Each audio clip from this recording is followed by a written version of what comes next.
listening to KMRO FM, Kamurocho Radio. It's a Yakuza replay podcast hosted by me, Jordan, and also, who is that in the studio who just told me about his embarrassing juice situation? It's Argyle. Hello. Fresh off the Juicegate 2022. Yeah, Juicegate. That's what they're calling it. Yeah. Paparazzi caught a compromising pic of me with a can of juice. Oh, no. Argyle accused of double homicide. You killed your wife. Accused of Drinko's Juico. Says he likes the taste. Too. Argyle owns a Juicero, and he loves it. Mm-hmm. He says, I love my Juicero.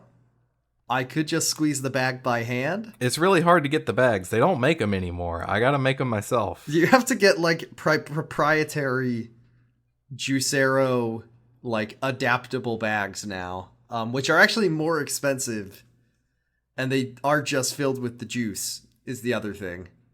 You're just filled with the juice. They didn't spring. This is really topical humor right now. Remember Juicero? Remember the juice? Remember raw water? Remember raw water?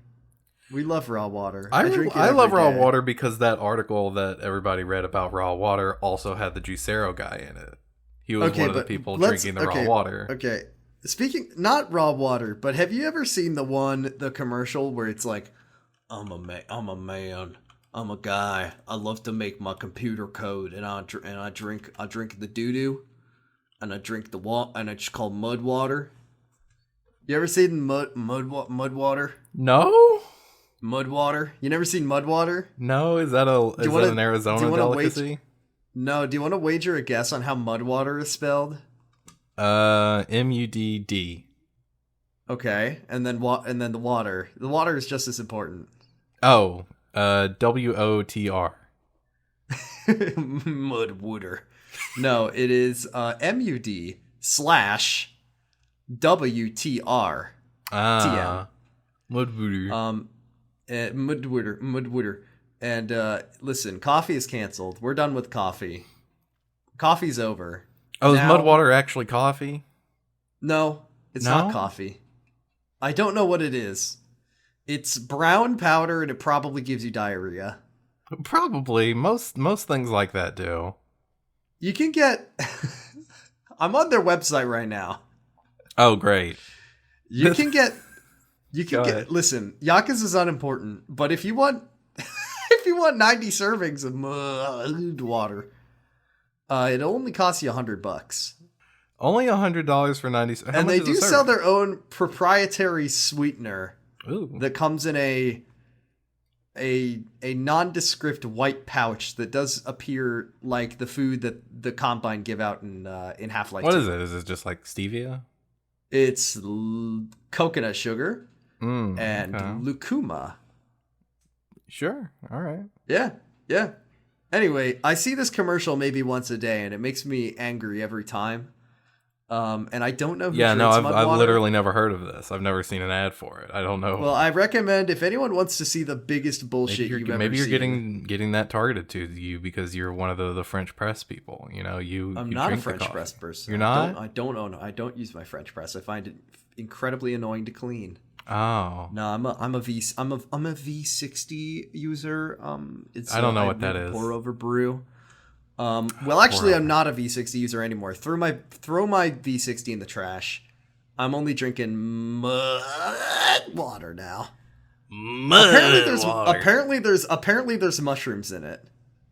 Now, apparently it's Argyle. There's a new breaking development in the mud water story. I think it might be mushrooms.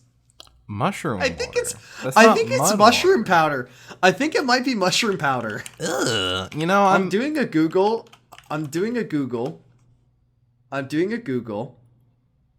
Mushroom powder. Yeah, it's mushroom powder. Great. Because if I look up mushroom powder, I get mud water. You get mud water. It's fucking mushrooms.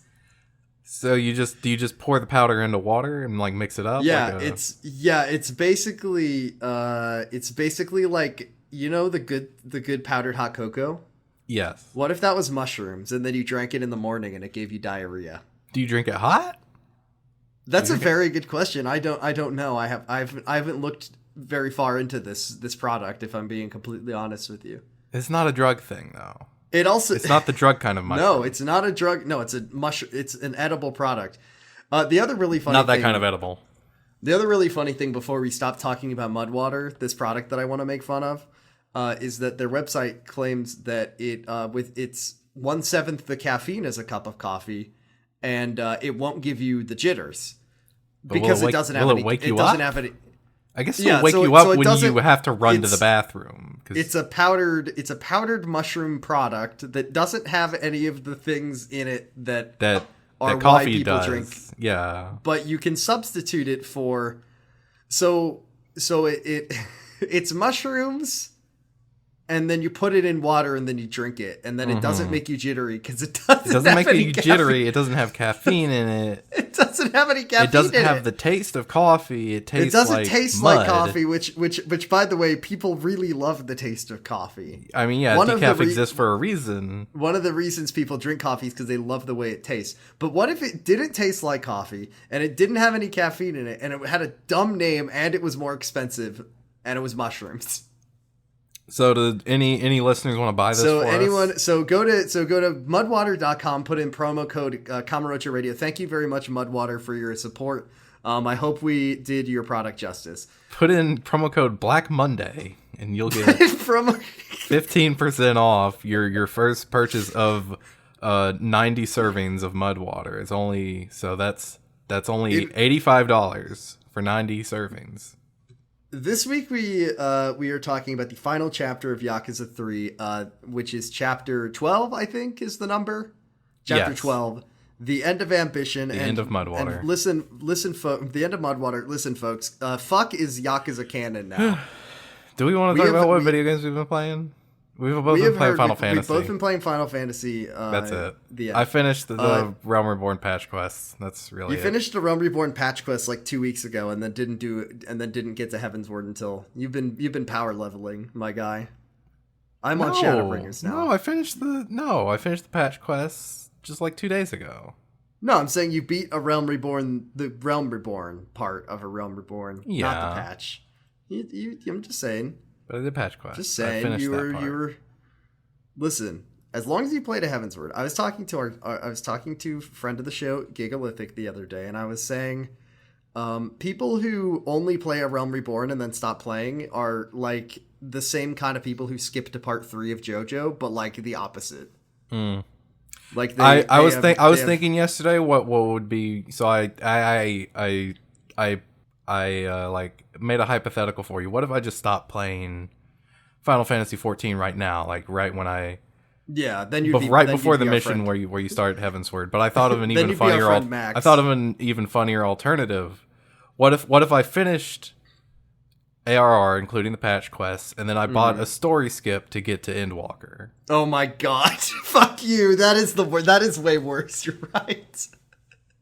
You're like, ooh, I've done it. I've beaten the game. Now to get to the good part.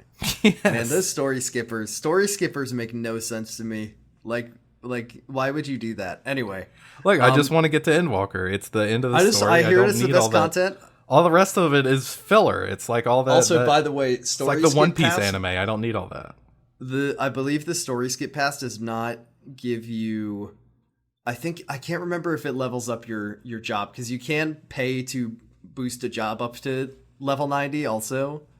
So you might get all the story content and then not be able. You'd have to level up something to get there. I don't know. I'll also buy a level skip.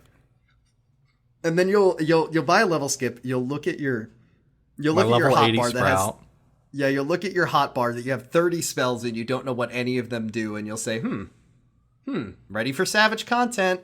Here we go. Ready to get that perfect legend clear, or the ultimate legend. Yeah, your ultimate legend. I like how each because we've been very busy. So each subsequent episode that we record, it was like 2 episodes ago. It was like, oh, I'm starting a Realm Reborn, And then another episode you were playing, and I was like, "Oh, I'm on Heavensward," and now we're just like I'm deep in it. You're quite in it, and we're just complaining and kvetching about quite niche Final Fantasy 14 knowledge, like something that as a layperson, a person who doesn't play the game, no one gives a shit about complaining about people with Ultimate Legend titles or story skippers, and we're just like we're just well. I'm gonna buy a story skip, a level skip, and I'm also gonna like become a mentor is what I'm gonna do. Yes, there you go. Okay. Listen, very important news. The word fuck has now been uttered in a Yakuza game in English. In English. And I think that's really the most important thing like that happens in this you chapter. Act as if the dub of the first game doesn't exist. Well, yeah, but I mean, dub is like non-canonical, because there's a lot of things in it that don't add up. Like Kiryu's problematic. He says the R slur, which he would never do. But in the Japanese, which is the canonical, I know that they're not speaking English because it takes place in Japan, but the one English-speaking character besides professional darts player Paul Lim, yes, did say fuck in English, and I saw it, and it was very funny. I saw it. I saw his lip flaps form around the word. Yeah, he said I saw him make the F sound, and I said, "No way is he going to say it." And then he said "fuck," and then I went, "Whoa, fuck is Yakuza canon now." Can they do that? Whoa, can they do that in this game? Because it's one thing, they're interpreting a word from a different language to. No, he said "fuck." That's not how that works. He said "fuck." I heard him say it. We begin our chapter 12, The End of Ambition, which, by the way, how did you feel about this chapter? Because I thought it had some high parts and it had some low parts. It had some alright parts, but I thought a lot of it was kind of contrived and, Yeah, I mean, the problem with this game is that the major story beats of it were rotate around a trick. Yeah. And I think that everything else that happens in the story is impacted by the fact that the story happens because the CIA tried to do a trick. Mm-hmm. And that's really the big problem here. We'll get for to me. We begin our chapter on Yoshitaka Mine's private jet. Daddy Long Dick just landed. We have two goons, and they basically are wearing shirts named Yoshitaka Mine is either going to kill or injure one of us, because they're like sitting around saying things that would offend Yoshitaka Mine. Well, I mean, it starts out all fine and well, right? Yeah, they're like, oh, Mine, he's definitely going to be the seventh chairman, blah, blah, blah. Hey, Kiryu's out of our way. That's great. We should celebrate whenever we land. Well, they do start like, oh, we should. I wish I could have seen the look on Kiryu's face when we broke down his orphanage. Are we the baddies? No. Are we the baddies? No, it's the orphans who are wrong. Oh, right. The orphans are the ones who are weak and bad. And then they're like, man, Daigo shouldn't, that Daigo guy fucking sucks. He shouldn't have let himself get shot. He's young. He's baby. He's too young to be a leader, which, by the way, is really funny because later... Mine is younger than him? Mine says he's younger than Daigo, who's apparently going to be the new leader. But what we need is like a CEO businessman to run this crime family. We need a day trader to run this Yakuza family. He walks over and then he's like, are you talking about something? What you boys talking about? We're talking about celebrating, and he says, "Did something good happen?" And then, Mine stabs the guy through the hand with Kiwami Japan's sharpest butter knife in the world. The fuck did you just say about my boyfriend? Yeah, he's not happy about it. I can't stress enough that it is a butter knife, and he does stab him all the way through the hand, and he drops the butter knife on the floor to show the viewer that it's a butter knife. Mm-hmm. He should have done it with a spoon. That would have been really cool. But yeah, he's also like, no, it kind of looks like the fuck you. No, the sixth chairman dying is nothing to celebrate. Yeah, he does. It does kind of look like the guy died. he like slumps over with his eyes open. I'd probably do that if somebody stabbed me in the hands. Did you not see the guy had a big glowing eyeball on his hand? Ah. Yeah, that was his weak point. Uh-huh. This is that, we now get a scene where Kiryu gets to ride in, I don't know, like a blackbird? Yeah, it kind of looks like a blackbird a little bit. Yeah. This is meanwhile in Okinawa. This is so you might have been wondering this whole game. How did Joji get back and forth between Okinawa and Tokyo? I love this detail. That it's like this big mystery that they set up. Like, how did he? Yeah. How is he in basically in two places at once? You know, the plane flight is so long. Plane. You know, you'd have to, even if you went as fast as possible, you know, you wouldn't be able to make it there. He just got on a really fast plane. He got a very fast plane, and that was the answer to the mystery. Mm-hmm. It wasn't like, oh, there was something. There was like another guy, like a body double, there's another guy, or a body double, a third brother, or anything like that. Yeah, the Kazuma triplets. He's his younger brother. No, he just had a fast plane. Yeah, he just went really fast. That's it. That's it. And now Kiryu gets to go in the fast plane. Kiryu and Haruka, which cannot be safe. There's no way. They have a little flight suit made for her. There's no way. This is one of those planes where you gotta put the oxygen mask on, and you gotta fly at like high altitudes. She's fine. She'll like it. Also, it's a 3-seater, I guess, or is she gonna sit on Kiryu's lap? She's got a booster seat. Or are they gonna strap her down Romney style to the? Oh, okay, yeah. The pilot gets out, and she. He says it's all yours, Haruka. It's all yours, Haruka. She's very independent. She's very precocious. I think she could do it. Yeah, she could just get in there and figure it all out. Kiryu says, "Thank you very much, my best uncle Joji Kazuma. Thank you for your service. Thank you for your. Please shake my hand. Please shake my hand so I can show you that I respect you as a proud member of the CIA, which is like a family." Mm-hmm. Remember when he said that the CIA is like a family, very close knit? Mm-hmm. Do you think that maybe Mine? Here's my alternate ending. Not to skip ahead, but what should have happened at the end is that Mine is like, I wanted to join the Yakuza because I wanted to see those bonds. I wanted familial bonds between men, and Joji storms through the door, and he's like, "Wait! I know. I have boy, do I have a place for you." And he also goes to America like Sayama did, and yeah, he's like, "Mine, would you join the CIA?" And then Mina's like, "Yes, thank you." And there's our alternate ending. Mm-hmm. Oh, hey, this is the part where Mine speaks English. That was odd. Yeah, he does it. It's fine. I think that they should have just said something about Andre Richardson can speak English. You mean Japanese? Speak Japanese. Because Mine's voice actor very clearly is not... He's a CIA agent, or at least pretending to be one. He's a CIA agent who is operating out of Japan. Yeah. And I feel like if you are going to do a good job at that, you should speak Japanese. Mm-hmm. But it seems to me that he doesn't. So he makes Mine speak in English, and Mine is not... Hey, Mine, could you meet me halfway on this language barrier thing? Yeah. By which I mean, could you learn English? Could you learn English for me, Mine? And I will do nothing. I will do absolutely nothing for you because I am an American, and it's the biggest language in the world. So you can learn to speak my language. And Mine's like, okay, and so he does. He's in the hospital with Daigo. He gets a call from Andre Richardson, and he basically says, "Don't worry, I'm not worried about Kiryu. We're not changing the plan. Let's take him up to the rough," mm-hmm. he says. And then he walks out. Kiryu and Haruka arrive in Kamurocho. They land the Blackbird on Tenkaichi Street. Yeah, Kiryu says, "I'm gonna go bust it down dragon style, Haruka." And she says, Are you gonna die? And then he says, Are you planning on dying up there? I fucking hate this. I know. It's like, okay, he asked Haruka to come along on this trip in a dangerous supersonic plane, so that she could like be there. They could like see Kamurocho for 5 minutes before he expects to die. Which I don't know why he keeps going in expecting to die. I don't know. Kiryu is unkillable, and he knows this, and he. I don't understand what is any different. I don't understand what it is about this conflict that he thinks is going to kill him. Last game, there was bombs. There was like 50 bombs. There were 50 bombs. There was another guy who was also a dragon. That was like, okay, I can believe this. That one was like, okay.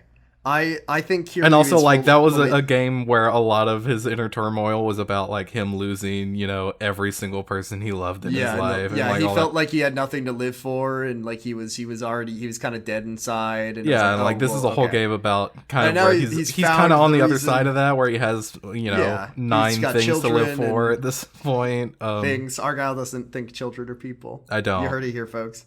Argyle hates children. I do. Yeah, fair enough. Argyle, but yeah, he's like, okay, Haruka, I'm gonna go die now. Guess I'll die.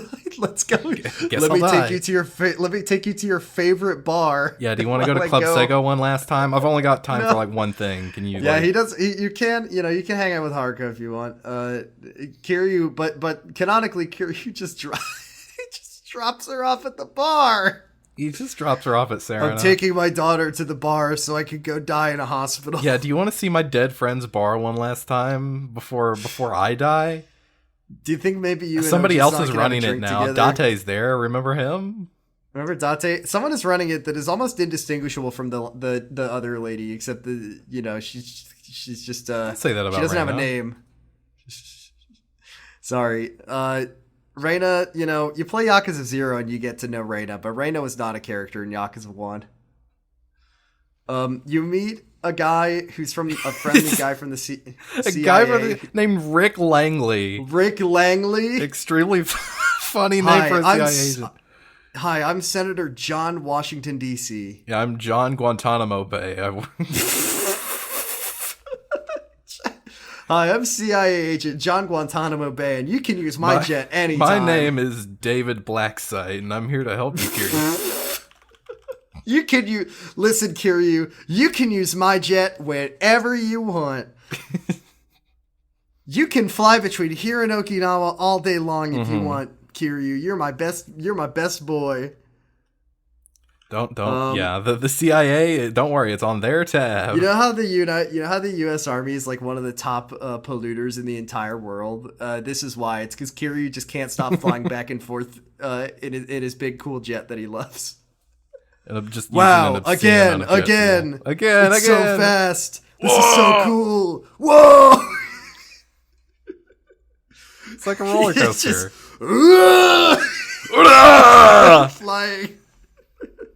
Flying. Also, I was gonna make a joke that it's very convenient not hurting for landing strips in Okinawa, huh? Waka There's waka. plenty of places to land a plane. Listen to the previous episode if you haven't already. Why are you listening to this? Yeah, I don't know. They didn't want to hear about Rikia dying. Yeah. Yeah. Well, that segment is before Rikia dies, so you don't have to worry about it. That's true. Maybe if you were worried about having to hear us talk about getting the tragic death of Rikia back into your brain, just turn it off after the essence of education. Kiryu's taking his kid to the bar one last time before he dies. Once again, I do not understand why he's so... I mean, this is literally every game for Kiryu, though. Yeah. Every game for Kiryu is just like, guess I'm gonna go die now. Guess I'll bye, die. Haruka. Bye. Say bye to the other 8 orphans for me. Like none of the other characters do this. Like Ichiban didn't do this. He wasn't just like, guess I'll die. He was like, hey, let's beat the game, everybody. Let's do it. Yeah, Kiryu every game is the just like, big bad. Oh, I guess I'll just leave these orphans with nobody. Sorry. Yeah, Haruka. right after I've they don't have an orphanage that this land deal isn't going to go through, they're still going to have a home. I will ensure that they don't have a father figure. They don't have a father figure. They don't have a person to take care of their orphanage. I guess he's entrusting. He's like, Nakahara can raise them for the 3 years he's going to be alive. He has Majima. He's like, Majima, if anything happens to me, you're gonna become a dad to 9 beautiful children. Oh, man. Uncle Majima. That would be fun. Because only Yakuza are qualified to raise these kids for some reason. Mm-hmm. Joji. Train them.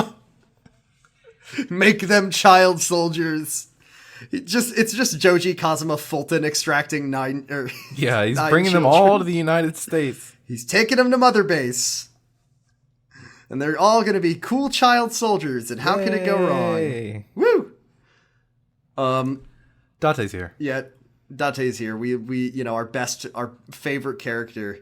Says, oh, hey, Kiryu, you're going to the final boss? You want to take me? No? Go? Okay, that's fine. Don't worry about it. Oh, I don't by want the to way, anyways. Sorry, something we missed from the scene before. You know how at the end of every Yakuza game, a character shows up because every Yakuza game ends with a boss fight on the roof of a really big tower? Yes. And in every Yakuza game, a character shows up in a helicopter. Mm-hmm. I really like in this one where Joji is like, I got you covered. I'll be right behind you and I'll come in a helicopter at the end of the game so I can come grab you. Yeah. He literally tells Kiryu, he's like, I'll be in the helicopter at the end of the game. It'll be me flying the helicopter this time. I can't wait to talk about the helicopter in the next one. Oh boy, that one's really good. That's a fucking good one though. That's a good helicopter. Yeah. But seriously, 4 games in a row end with somebody showing up in a helicopter. At the top of the big boss fight tower. Pseudo-Wudo. Yeah. And sometimes a Korean assassin. Oh my god, what a good movie. Great. So Kiryu's like, goodbye, Date. I'm gonna go die now. I'm gonna go die, but don't take care of Haruka. I don't want you to do it. Yeah. Oh my god, that'd be the worst thing. Okay, Haruka. Just bring her to the airfield. She can fly the Blackbird back to Okinawa. She can do it. Hey kids, Uncle Kiryu entrusted me with your care, so we're gonna play. We're gonna play cops and robbers, but I'm the cop and you're all the robbers, and I have a gun. No, that's what that guy from what was it, Kuwara? That's what Kuwara would play. He's dead though. That was good. That was good. That was good. I'm glad he's dead. All right, kids. I brought a bag of broken glass for you to play with. I'm gonna go. We got some half bricks. And just I don't know. Play catch with these. Can I tell you a story about how much I hate my ex-wife? Oh, my daughter, my actual daughter, not you 4 or 5. You're on my good list for now. But if you ask for if you ask to hang out with me too much, ask me to be too much of a father figure, that can change real quick, Missy. Don't. Hey kids, has anyone seen the cheat sheet? I can't remember your names. I don't have the biography section that Kiryu has. I can't open that part of the menu yet. They all look the same to me. Oh wow, Date's a racist. No, he's just a bad father. He's just a bad parent. He ate a big bowl of chili that day. He can't remember the names or ages of all these orphans. Oh, man. He has so many Rolexes, but he can't remember the names and birthdays of his kids because that chili was so spicy. Mm-hmm. Listen, when you're on the toilet and you're having a bad time from it, could you reliably remember the names and dates and birthdays of all your children? No. Of course not. I mean, I can't because I don't have any. Well, imagine you did have some kids. Okay. Exactly. I'm doing this. Okay. What are their names? Tell me their names right now. Tomathan. Okay. Jim Jorp. Okay. And Banana. Took you a second. You hesitated for that one. Yeah, but I got it right. You almost forgot about Little Banana. When's Banana's birthday? February 3rd. Year? 1973. Okay. And what color bandana does Michelangelo wear? Blue. Wrong. I'm just kidding. How the tables have turned. By the way, Donatello's purple. Michelangelo is orange. Wait. Yes. Yeah. Wait, you were wrong about it. I did that on purpose blue as a joke. Okay. Leonardo is blue and Raphael is red. Yes. And what weapons? Okay. Michelangelo fights with nunchucks. Donatello fights with a bow staff. Leonardo fights with a katana, and Raphael fights with 2 sides. Mm-hmm. Leonardo fights with 2 katanas, technically, but yeah. Right. Yes. Okay. See, I got it. I still got it. It's time for a long battle.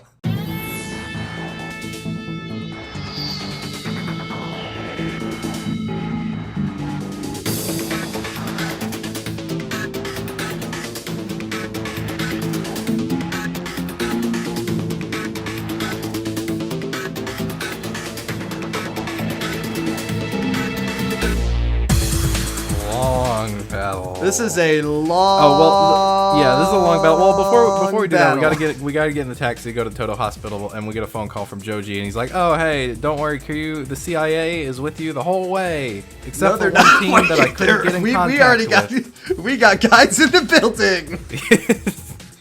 We got a man in there already, Kiryu. His name is, well, we'll say it later. I don't really know his name, actually. Somehow I don't know the name of my partner's name. But no, the CIA is with you, except for this one team that I couldn't get in contact with. They might fight you if you run into them, so be careful about that. They might engage you in a really, really irritating boss fight, because one thing you gotta know about the CIA is they love their guns. And there's always got to be an annoying fight at the end of the game against at least one guy who has a gun. Always. I like this thing that Yakuza. It's a long battle. There's not much to say about it. I do appreciate the fact that it's not like all singular like hallways. It's like you fight up the hospital and you go through the lobby, and then you go up the stairs, and then you go in the elevator, and then you go into the. You get to see a lot of the hospital though, so I have to wonder, where's the staff? Where are the patients? That is a very good. What's going on? Good. Why is this hospital completely? Tojo Clan's got deep pockets. They kicked everyone out of the hospital, or maybe it's just a particularly healthy week in Japan. Kashiwagi buying out the hospital. Nobody will ever expect that Daigo's being held in this hospital. Right here. Like, is it possible that no one got sick or injured all week in Japan, and the hospital staff was like, it's just this one guy. We've been doing such a good job, we have healed everybody in around Tokyo, except for this guy. Ever since we bubble wrapped the streets, no one gets hurt anymore. It's a world without injury or illness. It's pretty cool. This is the future that liberals want. Yeah, it is. It's a big safe space. Oh, this isn't a But it's a good thing that this hospital has a lot of vacancies, because Kiryu's about to put a lot more. Kiryu is about to fully fill up this hospital, because he is breaking bones, breaking kneecaps, shooting people, hitting them with swords, hitting them with sofas. Do you think that these guys just maybe the hospital staff was ready for this long battle, and they're just on the sidelines with their stretchers, ready to just take each of the broken bodies away and put them in a bed and be like, not a lot of people notice this, but instead of the bodies of the goons just fading away when you're not looking, you just see nurses grab them and 3 EMTs just pick them up and put them on a stretcher. That'd be very funny. If in a video game, if that was what, every time you beat a guy, they just they just get taken to the hospital.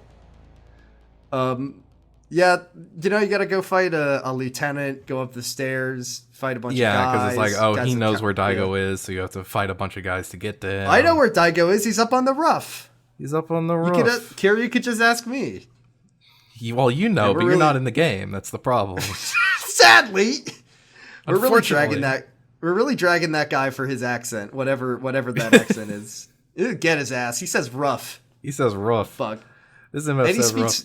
This MS said rough, and he speaks I think English. That's generally an indicator of a Midwestern sort of guy, if I'm not mistaken. me at a dog. This motherfucker says rough. Look at this dude. Look at he just said rough. Hey, look at this guy. This guy eats out of a bowl and he says rough. This dude fucking licks his own balls and he says rough. What the fuck is wrong with this guy? Oh my god. I'm just imagining us, just me and Argyle, just standing around pointing at a dog, being very mean to the dog. Yes. Who is the real loser in that situation? Is it us or is it the dog? It's the dog. It's the dog. I'm winning, dog baby. Dog can't pay no bills. Dog don't have job. Dog can't drive a car. I can do all those things. I'm not a dog. No, you say that the dog doesn't have a job like that's a good thing. Like that's a bad thing. That's actually true. Actually, you know what? The dog is not a slave to capitalism. Yeah. The dog doesn't have a care in the world. It's cared for, presumably. That's true. The dog doesn't understand its own mortality. So, I mean, joke's on me, I guess. Mm-hmm. You find the dog gets covered in juice. That's just a fun time. That's not, People are going to be wondering why we keep... I mean, I guess through context you can reveal. I don't remember if we talked about you spilling juice all over yourself on the podcast. No, it was not on the air. I spilled juice on myself at work today, and it was very inconvenient. Yeah, so, Kiryu is stuck in this hospital. He gets up, we'll fast forward a little bit through this long battle. It gets funnier every time. You beat up the lieutenant, and he says, Daigo's up on the roof! No, he's on the 25th floor. He's on the... he's in the 25th floor, and then Kiryu says, I'll take the stairs, because they turned off the elevators for some reason. This is like Final Fantasy This is VII. like... Yeah, Final Fantasy VII, and if it was in English, Kiryu, this would be a great time for Kiryu. No! Because that's when it happened in that game, too. I know! I think it was Clouder. It might have been Barrett. It was Tifa. Either way. It was not Tifa. No, it was Tifa. Tifa? It was Tifa. It was Tifa? Yes. Damn, Tifa. That's fucked up. That's fucked up, Tifa. It was a different time. It wasn't okay. I'm not saying it was okay. But it was a different time. It wasn't okay then, but also it was a different time. By which I mean people were using that word in incredibly bad ways, by which I mean at all. And people were okay with I mean, it was just like a part of everyday language until, I don't know, not even 10 years ago. So times is bad, but it is good that nowadays if you hear that word you go whoa, because people don't really say it anymore. Usually, I know some people do. Some people do. Yeah, it's just not used in things anymore, really. Mm-hmm. Hey, there's a hallway. There's like a cover shooter section in this part. Also, I wanted to bring up. There's like there's like 6 gun guys, and then Daddy Couchman at the end, like waiting for Q. Oh man. Oh, there's also guys with machine guns, which is a new-ish. I don't think we've ever seen guys with machine guns in this game before. Yeah, I don't know. Yeah, not in this game. No, not. I don't think since Yakuza, like in the Yakuza series at all. Maybe. No, Yakuza 2, like fucking. There's like a pepper mill machine gun or whatever. What was there? Fuck me. What was? Oh, there was a guy. Yeah, there was a guy who had a machine gun, wasn't there? Who was the 4th chairman? No, not Terada. 4th chairman. 5th chairman. Terada. Yeah, Terada. Terada had a fucking machine gun. Yeah, he did have a machine gun, but you never have to fight him with it. Yeah, you do. Do you? Yeah, no, he uses it on you in the boss fight. You have a boss fight with Terada? Yes. I do not remember that. How have I? He's like shooting down girders and shit with his machine gun. Oh yeah, okay. Sorry, I just can't imagine fighting Terada because he's like an old, large man. That's why he has a machine gun. Not particularly. Yeah, I guess so. I guess anyone can be strong when they have a gun. There's also a long battle in Kiwami too, but that's after this technically. Yeah, fair enough. Okay, so let's just skip to the part where Kiryu gets to the 25th floor, the luxury suite. Mm-hmm. And listen, remember that guy that? Okay, so Kiryu walks in and he sees Mac. Wait a minute, that's not hold Mac. on. Hold on. He's a honky. A guy who looks exactly like Mac, except for the fact that he's white and blonde. This part is very funny because Kiryu and Andre Richardson. Oh, Kiryu and Andre Richardson, who at this point we don't. Who cares? Kiryu and a guy who it turns out is Andre Richardson, but we think it's just the CIA man. Yeah, the CIA guy we fought way earlier in the game. Have a conversation where it is unclear if either of them can understand one another. It's very funny. Kiryu speaks fluid English. Yeah, Kiryu's fluid in English, but it seems like for this scene he is not. He's pretending. He's lying. Yeah, so Kiryu shows up and he's like, "Where's Daigo?" And the other guy's like, "What? Are you looking for Daigo? Huh? He's on the roof." I do love that he's on the roof. I love their commitment to they are both having their own separate conversations with each other, and they are not yielding for a second of not even like I'm going to try. It's like I am not going to even address the fact that we are speaking a different language, and I will not pretend that I don't understand you. Because Kiryu walks in, he's like, "Where's Daigo?" And then Andre Richardson is just like, hello. If you're looking for Daigo, he's up on the roof. And then he points up. And then Kiryu's like, on the roof, huh? On the roof, yeah. And then it's just so weird to see a character in a Yakuza cutscene speaking English, and it's not like a joke. And once again, I don't think the story would have suffered at all if they were just like CIA guy Andre Richardson is speaking Japanese in this part. Yeah, fluently. But yeah, fluently, like whatever. He's smart. He can learn the language. But no, he speaks now. English. Okay, here's an idea. What if instead of that, they did the MGS3 and they're both speaking English, but they're both speaking Japanese? Yeah, they're both speaking English, but they're both speaking Japanese. But it sounds like they're speaking Russian. Kiryu and Andre Richardson agree that they'll speak the common ground tongue of Russian. And then they start speaking Russian to each other. Fourth chairman, your Russian's very good. I'm very curious as to how and why Daigo Dojima's up on the roof. It's unexplained. Why? To look at the stars. Yeah, because Mine's gonna kill him. Yeah. So why did he take him to the roof? To look at the stars. I just said it. He's in a coma. Well, Mine wants to look at them. There's a big window in the room. Well, it's just not the same. Mine knows you the don't first get the rule full of Yakuza. panorama view. Rule number 5 of Yakuza is that the boss fight has to be on the roof of a very tall building. So he took Daigo up on the roof. He's like, actually, in a meta way, I think Mine's like, I know I'm going to have to fight Kiryu and I want to have my fight somewhere, climactic. So let me take Daigo up here so that I can fight him on the roof. Because I swear to God, there is not a single game in the series where there is not a boss fight on the roof. I guess the final boss fight of Yakuza 1 takes place on the top floor. It's but like on you the do penthouse. you do fight Jingu on the roof. On the roof, yeah. Well, it's like on the helipad that's outside the final boss fight of Yakuza 0. Neither of them. It was on a boat. It's on the roof of a deck. What is a deck? Oh, if not yeah, the I roof guess of it's a boat? the top deck of a yacht. And it's the top floor of the big building. The Dojima building, I suppose. Okay, Yakuza 1, 2, 3, 4 all have a boss fight on the roof. I've never finished 5. Yeah. 6 does, I think. No, actually, 6 is sea 6 level. doesn't. Yeah, it's a sea level. Oh, there's an exception, and then 7 does. Yes. Kinda. It takes place on the top floor of a building. Yes.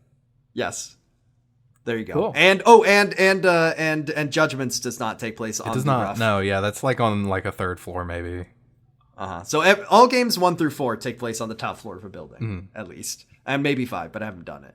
Yeah, same. Yes. Have you? Oh, you haven't beaten it either, right? That's the one that we're saving for the show. You beat up Andre Richardson, who is right now known as CIA man. Wink, wink. CIA operative. He's still going. Shit. Yeah, every time you knock him down. Oh shit! It's super funny. He swears he's allowed to. He's the. He says, and also because he says fuck once, this game is only rated PG-13. Mm-hmm. I think it would be if it was, he said 1. Kiryu walks out, Andre Richardson's hand starts twitching. They are rated M, for some reason. I couldn't possibly tell you why. They're not particularly full of anything that is some salacious content. Yeah, I suppose so. I guess I could just go over to the case and look at the ESRB rating and see why. Yeah, what?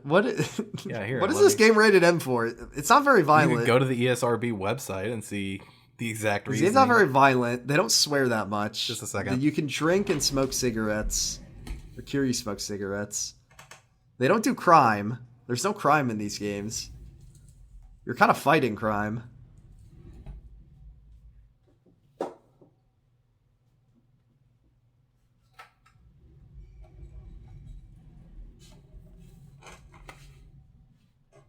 Okay, I'm back. Sorry. Okay, what is this game rated M for? Rated M, mature 17 plus for blood, intense violence, partial nudity, sexual themes, strong language, and use of alcohol. And that's just overall for the. They say fuck once. Collection. I guess in this game in particular, Konda's pretty nasty with it. Mm-hmm. There is a severed head in a box. The intense violence, I really can't with that one. There's no intense violence in this game. Well, some people do get shot in the head. People get shot. Yeah, I guess so. I don't know. I don't think this game. I would let my kid play this game at age 4. I would let my kid play Resident Evil VR at age 4. It's fine. They're not killing humans. They're just killing zombies. They're killing zombies. There's nothing scary about it. It's just about a family in a house. Resident Evil 7. Just about a family. It's nothing scary. Family in a house in Louisiana. I've spent my whole life living that. Yeah. Every time you see your dad. Yeah, it's like. Does your dad use the door, or does he just burst through the wall, Louisiana style? He bursts. Yeah, Louisiana style is what they call it.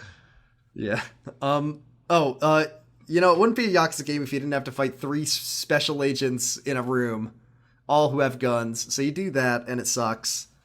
And then Andre Richardson, aka My bad, CIA agent. operative. He shows up again. Oops, he's got 2 guns, bitch.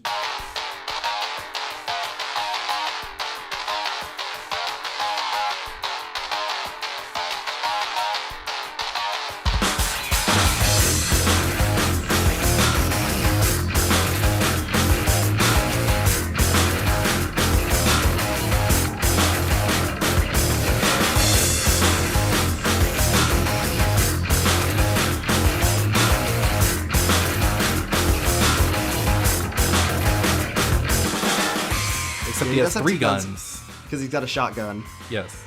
Because, one thing that Sega knows, one thing that Team Dragon knows, not Team Dragon, Ryuga Gotoku Studio knows, is that it's fun to fight a man using guns. Love to fight a guy with guns who dodges a bunch and shoots you, and then when you get shot, you go, ugh, and then you fall over. And you have to get back up.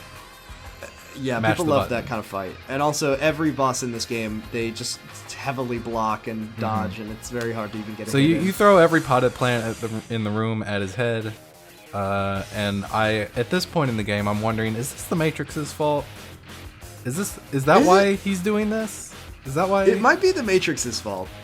Is that why? Like, it was just a stray thought. Is it like, is there like a reason that they wanted to have the Matrix is kind of a weird looking white man like shooting guns and doing flips? Like, okay, I see what you mean with the sunglasses, maybe, but I mean, it isn't like, gun fu isn't it like a thing in cinema, right? Yeah. Like, Matrix was inspired by other movies, right? I think. Yeah. Remember the Matrix game, in the Matrix video game, when you just get to recreate a scene from Drunken Master 2? Oh, yeah, it rules. Yeah, good game. Good game. Good movie. It's a very good game. Yeah, it is. The Matrix? No, Drunken Master 2. I've never seen it. I've never seen The Matrix. Well, but with our powers combined... Yeah, with that Venn diagram, we've covered all media. We've seen both of those movies. Mm-hmm. Kiryu, dispatches CIA agent, aka Andre Richardson of Black Monday, but don't by throwing a ficus at his chrome dome. He's not bald. Everyone has a what I like to call scientifically a ficus threshold. How many ficuses does it take to knock you out of commission? You have to be careful with this guy. His threshold is 22. There's only 25 plants in the room. Yeah, you don't want to waste them. Argyle, what's your ficus threshold? How many ficuses do you think you could take before you couldn't get back 4. up? I think I could realistically take 4. Mm-hmm. It depends. Actually, it depends. I think it depends on the material that the pot is made out of. Yeah, because he's not really getting hit by the ficus. He's getting hit by the pot. It's more the pot with the pot soil full of in soil it with the ficus in it. Putting the force behind it. Yeah, I think I could actually. You know what? I think I could take 2 ficuses. I think I could take 2 ficuses. And I'm really thinking about like estimating my full abilities. I don't want to overestimate myself on the podcast. I think if someone slammed a potted ficus into my head, and I was in a life or death situation, I think I could get up from 1. And then if he grabbed a second ficus and hit me in the head with it, that would be it. Mm. I don't think I could take 3. I think I could take 3. I think 4 is the most. I think that I personally don't think you could take 4 ficuses. Maybe 3 plus like a rubber tree. If it was like a body, if it was to the body, like, and he was hitting me with the ficus, or you know how he like picks up all day. If he like picks it up and body slams it into you like he does, I could take like 5 or 6 of them.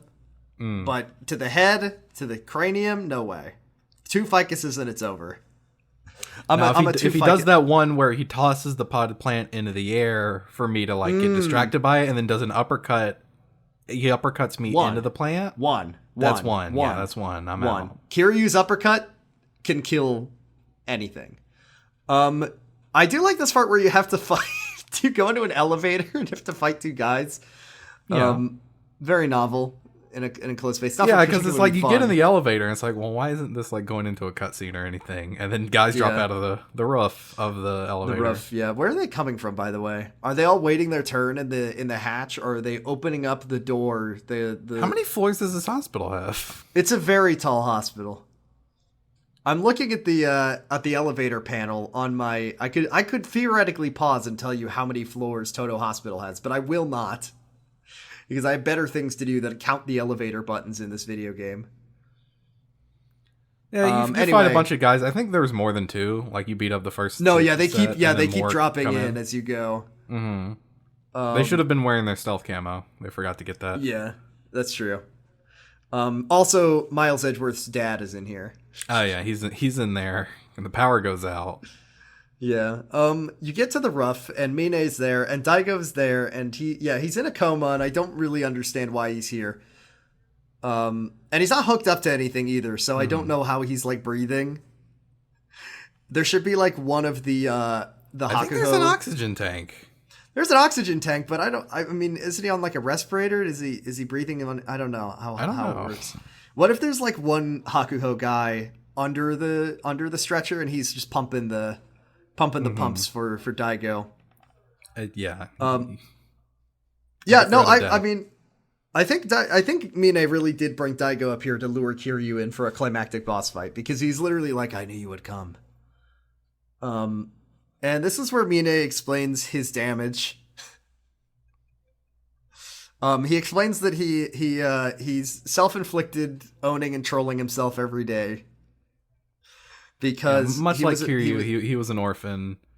He was an orphan, except he took all the wrong lessons away from his childhood. I find it especially funny because like it wasn't a situation where like Mine was an orphan and he had nothing and everyone hated him, and Kiryu had like friends and a dad, because Mine also had a nice Oji-san. Yeah, he had a nice who dad. was like, Mine, you're a smart boy and you could do whatever you set your mind to. Please don't be evil, Mine. Don't be evil. I'll be very disappointed at you from heaven if you do that. Mine's whole life story is I will make myself worse on purpose, because he's just like, I devoted every moment of my life to making money and gaining power, and then I realized that friends are fake and they only want friends money. are fake and I hate friends. And then I bribed, my Kyodai Kanda, I fucking hate that guy, and I bribed him to let me into the Yakuza because I was like desperate for like filial. I played Yakuza 1, and I saw what you and Kazuma had, and I wanted it, so I joined the.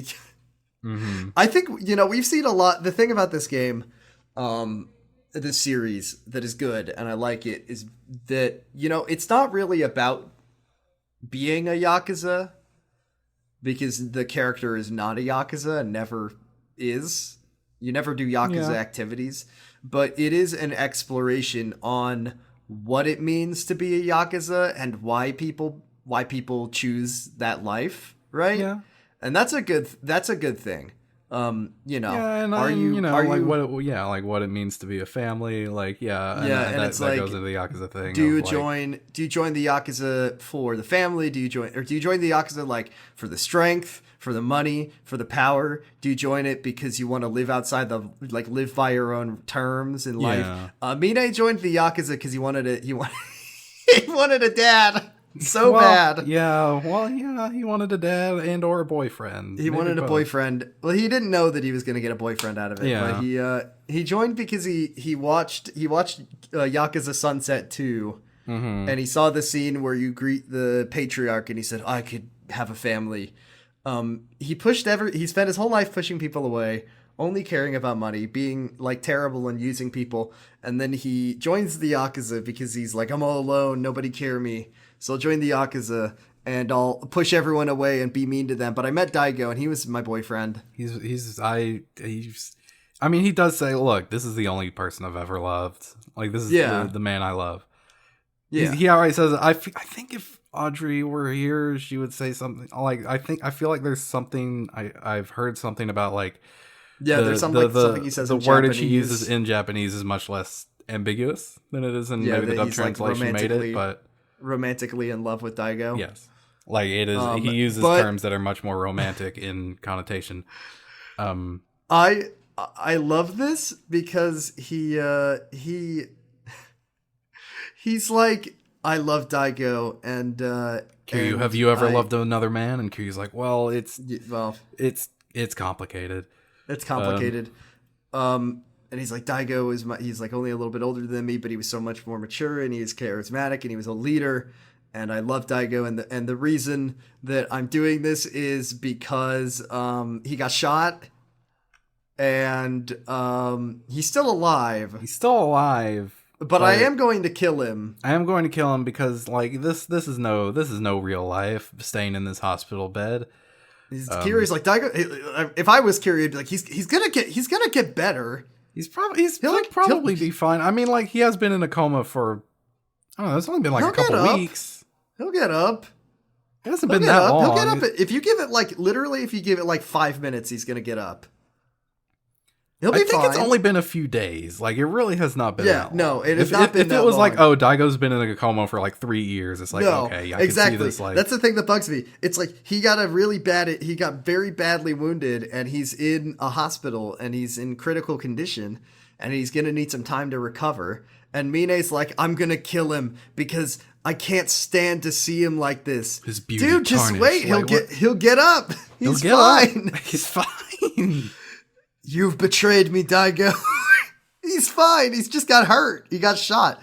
Also, he's sleeping. You teamed up. Yeah, every time Daigo goes to sleep, Mine's like, he's like reaching for his gun. Yeah. This is no way to live. Also, Mine teamed up with Andre Richardson, the guy who shot Daigo, because money? Power? Money? Andre Richardson, by design, is being tricked into pursuing a military base that was never intended to be built. So maybe he teamed up. I guess Mine's whole thing now is, he's gonna kill Daigo, and now with his boyfriend dead, he'll have nothing left, like no meaning. So he will just pursue power and money. Yeah, I guess he's taking out his weakest link. I guess. I like Mine a lot. I think he's a good villain. I think he's interesting. I think he's very confusing. It's kind of wasted potential. No, yeah, I mean, there's a scene where he goes and he looks at all the orphans and he says, "I hate you almost. I hate you most of all," and he never really, like, he doesn't explain, like, when I was a child, the orphans, they knew they were so cruel to me, and children could be. No, he just like looks at these cute, adorable little kids, and he just says, "I hate it. I'm gonna destroy your house." Living off the teat of the government, and also the fourth chairman. Living off of. Yeah, he's just mad that he has no friends, I guess, because he made his entire life in the pursuit of having no friends. You could sum up Mine's entire story as that gif of, or the comic of the kid jamming the stick in the spokes of the bicycle. I mean, it is like an interesting thing, that he came from the same background as Kiryu, but he's grown up like a much more, he didn't, like a very different life that has made him like have a very negative outlook on the world, where he he sees every relationship as inherently transactional. Yeah, exactly. But he has this one person who's kind of made. He has this one person he really cares about, but also he wants to kill that guy because he's been in a coma for like half of a week. For a few days. Because he got shot. And Kiryu's like taunting he's like taunting Mine by saying, like, you care, Daigo, why are you doing this? This game, the plot of the game doesn't make a lot of sense. Why'd you destroy that orphanage? Also, that was kind of fucked up. Hey, you kicked my child. Also, Mine is like shooting directly next to Kiryu's head. Which once again begs the question that both of these characters are trying to die from this for some reason. Mm-hmm. Also, Kiryu's not flinching. This is just so we can see that Kiryu's cool and he's determined. Yeah, he's cool and badass, and he's determined even though he's. I do want to point out, Mine has a golden gun. He does have a golden gun, so if Kiryu gets hit with that thing once, that's a one-hit kill. Exactly. But yeah, Kiryu's like the only reason you like Daigo is because he treated you like a human being. You pushed everyone away, and I'm gonna show you that people are good, and you won't listen to words. So I'm gonna teach you by punching you really hard until I hit your head. If I hit you in the head in just the right way, your brain will be better. Mm-hmm. It's like concussive therapy from Spy Family. Mm-hmm. Yeah. If I punch him in the head just right. If I throw a grenade at him. If I put this spike right through his eye, and then I jiggle it up and down, and I cut all that tissue in between the brain. Yeah, sorry for describing how lobotomies go. It'll make Mine better, and then he'll be my friend. Mine disrobes, and guess what? He's also got a Kirin tattoo. Oh, it is a Kirin. I thought it was a dragon because it has the big whiskers. No, it's a Kirin. It's a Kirin, and he's got the Kirin armor from Monster Hunter, so he's got some hot pants on. Nice. He'd look good in it. He would look good in it. I would love to see a Yakuza Monster Hunter crossover. I would enjoy that thoroughly. That'd be pretty fun. What would it be? What would you hunt?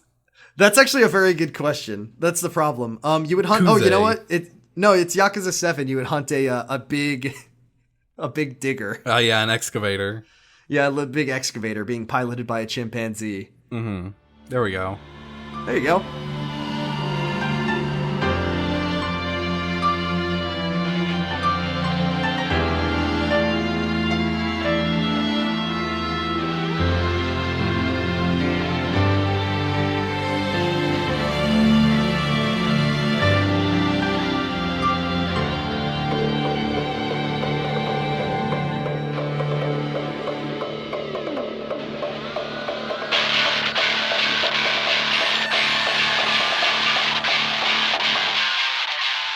This is one of the strangest dynamic, boss scene openings. Yeah, because they are like. It feels like they know that they have to do a dynamic boss intro, so this is what they're doing.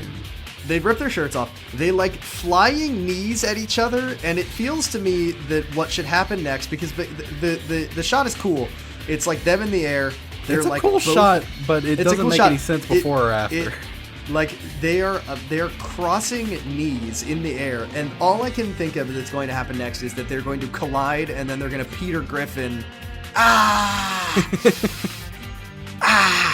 for 5 minutes afterwards. They kind of bounce back. It's kind of limp. Yeah. You know, I like the still shot of it. It looks cool, but that's. Yeah, it looks cool to get into, but it makes no sense getting out of it. Mine boss fight. This is like all of the problems of Yakuza 3's combat made manifest to me. Like the more you play it, the worse it gets. We're just like it's kind of cool to see. Man, you know, like, it is cool to Like he kind of keeps a boxing stance, and he has like some Well, I like Mine because Mine is a man who seemingly does not really he just trained. He trained. Yeah, he went to the gym a that's lot. His thing. Like that's the feeling I got from it was like, oh, he's hitting the heavy bag when he's doing this. Yeah, which is cool. I do like that.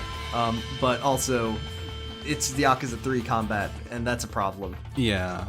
He has this wild, he does these, back and forth kicks, where he takes a low stance and he just does, a right, a left, I don't know how the fuck he does that. How do you keep your balance doing that? He's wearing his, jazz shoes as he does it.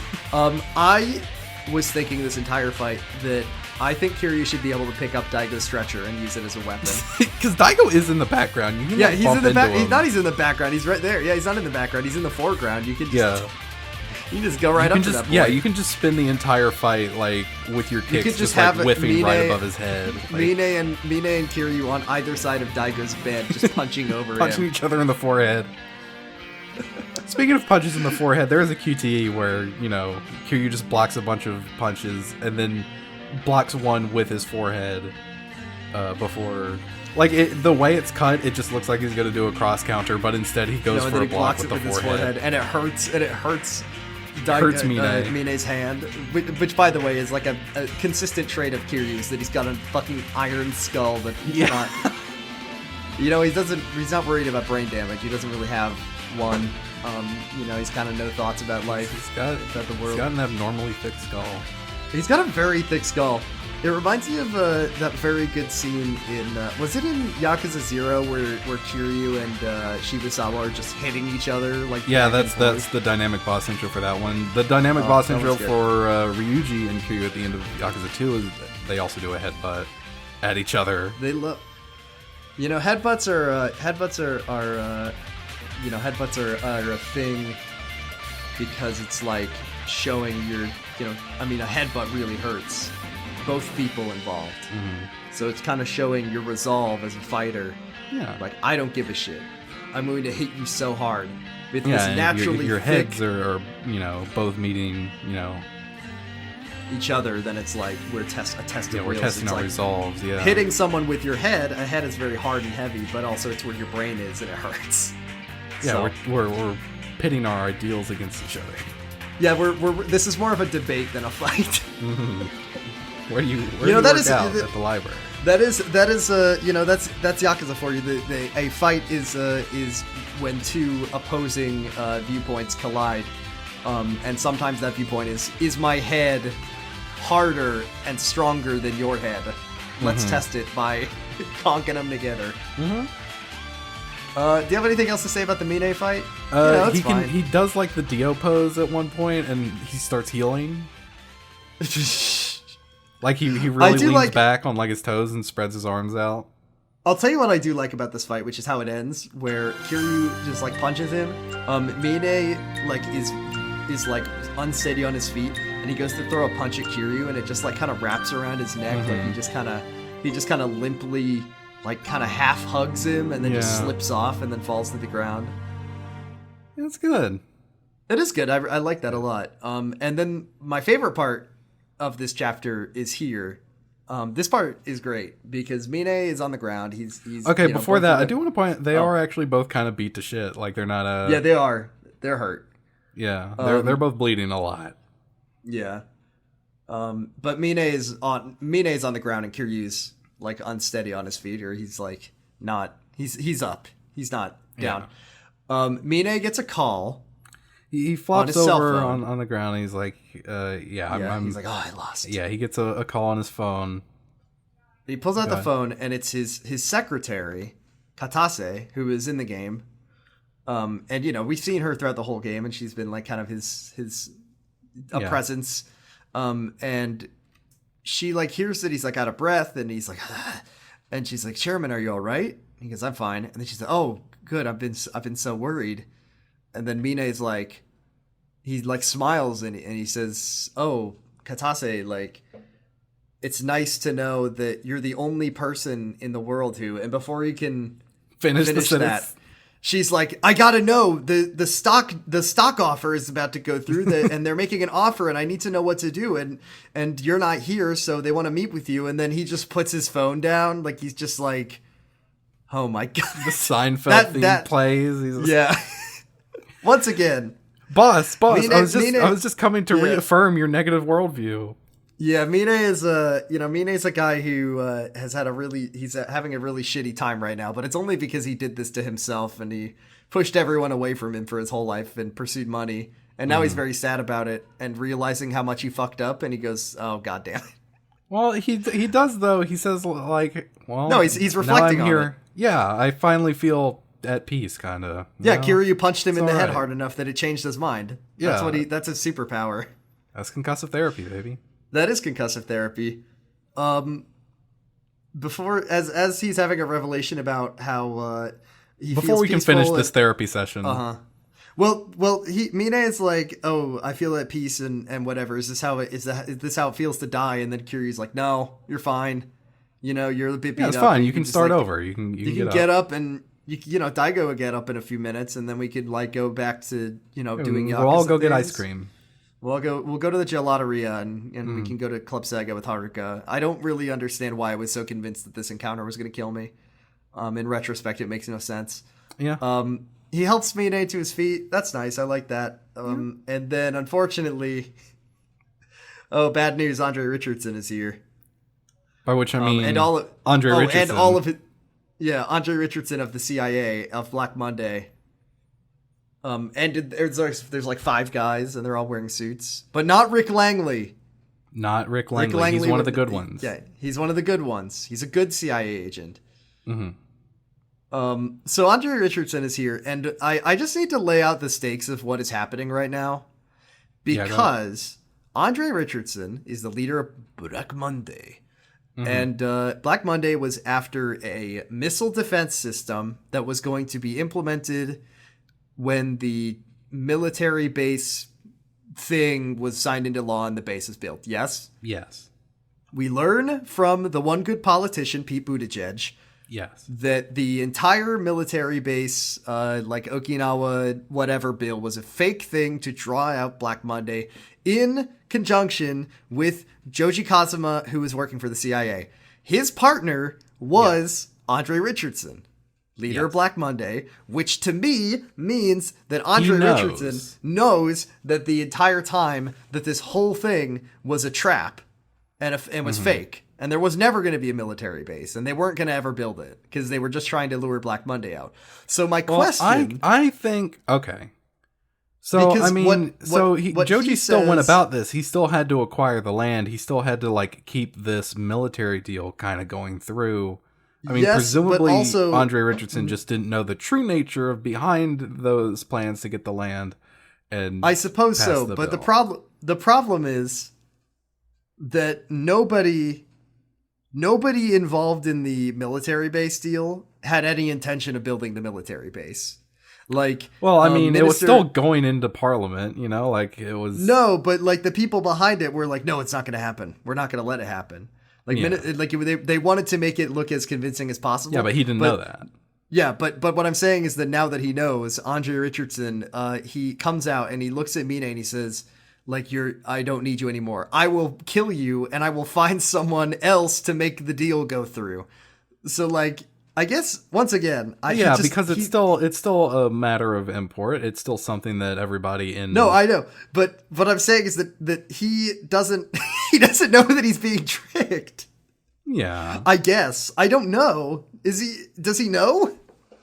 It's unclear. I went to Wikipedia. I don't think so. I think it's just like, okay, since Mine's not going to head the Tojo clan, we'll just get somebody else to buy up to get the land.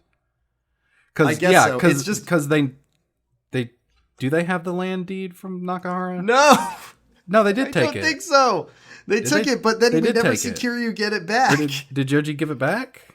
I don't know. Shit.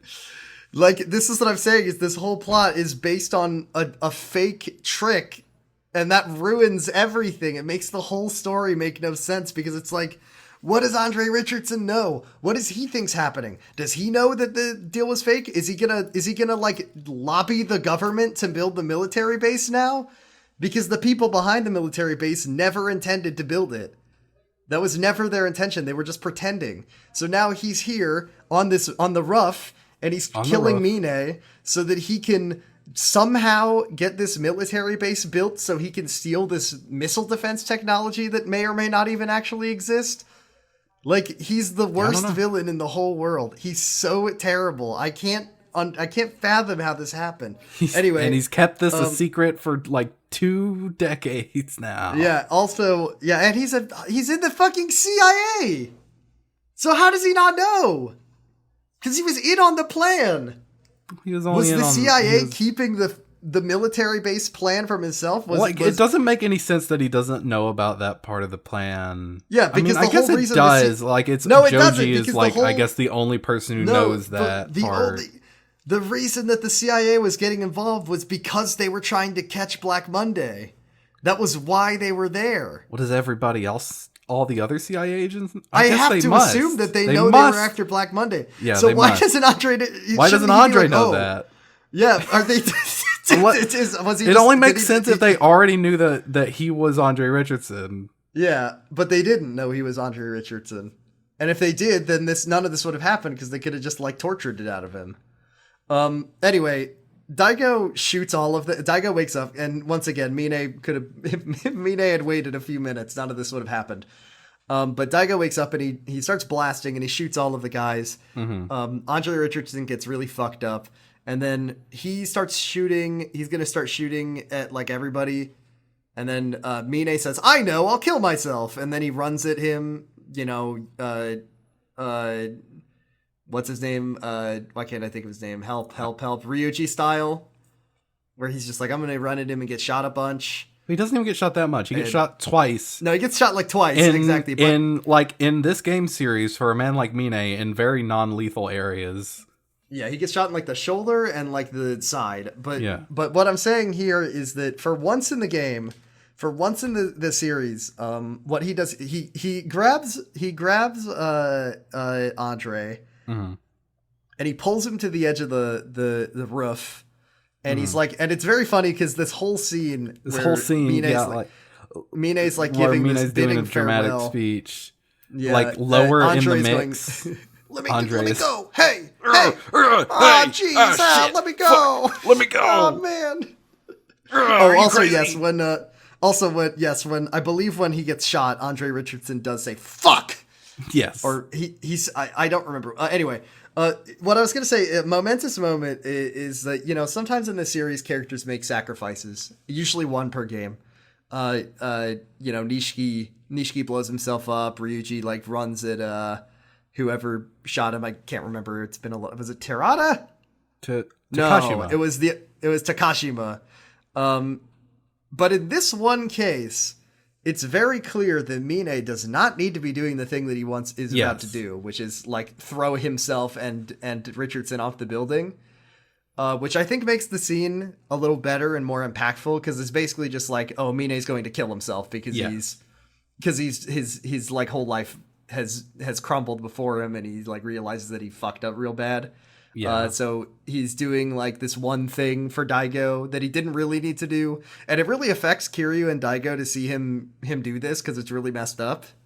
Yeah, because it's like, it seems pretty clear he's in control of the situation. He could just he could have just thrown him down, but he's just like, nope, I'm gonna do this for no reason. Yeah. So it's very senseless in that way, but in a way that, I'm not CinemaSinsing it like, Why didn't he just throw him off? He's clearly strong enough to do it, and it's not like he's strapped with a bomber. No, he has a character motivation for doing this. Yeah, he's got. Let's just say that Mine has some personality flaws. Yeah, he is ashamed of himself for doing all of this behind Daigo's back, and Daigo's not even dead. He's awake right now. Yeah, and he's looking at him, and he doesn't want to face him. Daigo. Yeah, he says, "Hey, I'm sorry. I don't deserve to live anymore." It's very throws sad. The both of them off the building. Rest in peace, Mine.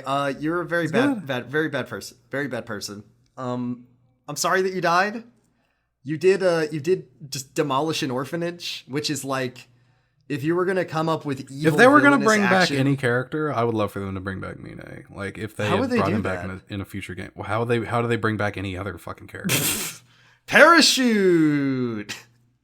I had a parachute, Kiryu. I'm just saying that when you think of like comically, I just think he's an interesting things, character. I like. He is an interesting character. He did kick an orphan or whatever. People have done worse things and been redeemed. He slapped Haruka. What kind of fucking pervert? What kind of sicko would slap Haruka? Kazuma Kiryu, the fourth chairman of the Tojo clan. Damn it, you're right. Beyond redemption. Hey, here's the one of the stupidest scenes in the game. So that's it, and then we're done with that. And Mine's dead, and Andre Richardson is dead, but he was never really a threat because he was being tricked the whole game. So I don't really. I do want to say Daigo's reaction to Daigo's upset. He's obviously very worried about Mine. Worried. Is he okay? He's what? No, I mean he's like worried when he wakes up and he sees Mine. Yes. He's like, "Hey, Mine, you're like, are you all right? Like, hey, you good, buddy? My boyfriend? Yeah."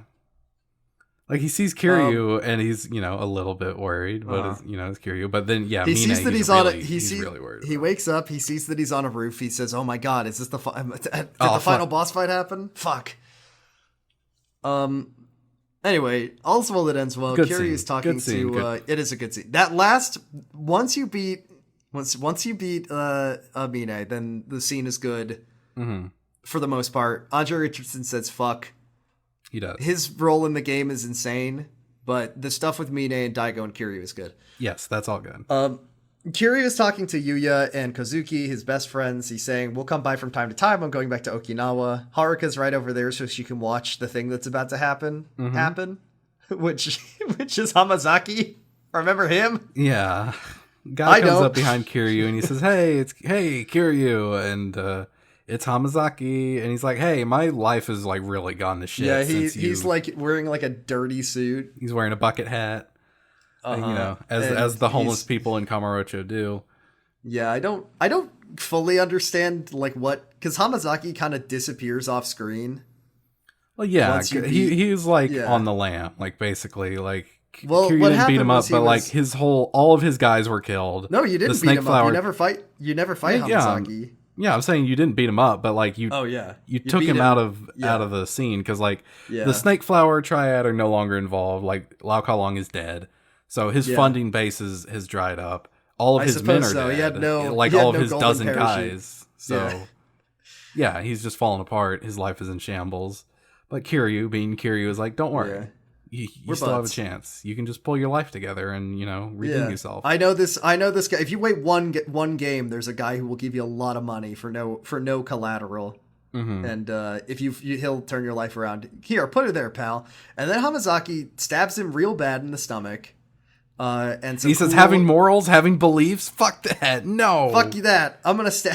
I love this. And then he stabs him, and then either some weird like K-pop starts playing or some cool jazz. It depends on the version. If you're on the PS2, there's a little Yakuza 2 joke. Hamazaki says, "I'm evil for no reason. Bye." And then then Kiryu collapses to the ground. Yuya and Kazuki seemingly haul Hamazaki off to the slammer. Well, they don't even haul him off. They just slam him, like they bring him to the ground, which is right there. And Haruka is screaming. Yeah. She's like, "Oh God, Kiryu, you did die at the end of this game. No, damn it." I still don't understand why Kiryu thought he was going to die on the roof, but what? Okay. Kiryu falls down. Haruka says, "Ochi-san, no. This cliffhanger will be resolved in Yakuza 4, I bet." She says. At the end of the credits. At the end of the credits. Yeah, we roll credits. I don't. Why did this happen? I don't know. Why did they do why did they do this fake out? It makes no sense. And I mean, obviously for us, because we played these games and we know that there's a 5 and a 6 and a 4. But imagine the game had just come out. It's Yakuza 3. You're playing it for the first time. You say, "Oh, what year did this game come out?" You go, Joe Biden? Coronavirus? War in Ukraine? Come on, man, it's 2009. We're playing Yakuza 3 on our PlayStation. Come on PlayStation over. 3. Let's hey, are you excited to are you what side of the console war are you on? You on Team Xbox 360 or XP, or are you on Team PS3? I got a Wii. Hey man, season 4 of Red vs. Blue is coming out. You want to watch that together? Oh boy. Anyway, and then oh no, Kiryu died. Kiryu died. Oh man. Oh, no. My god. My favorite badass OG. No, he's a badass thug fed OG.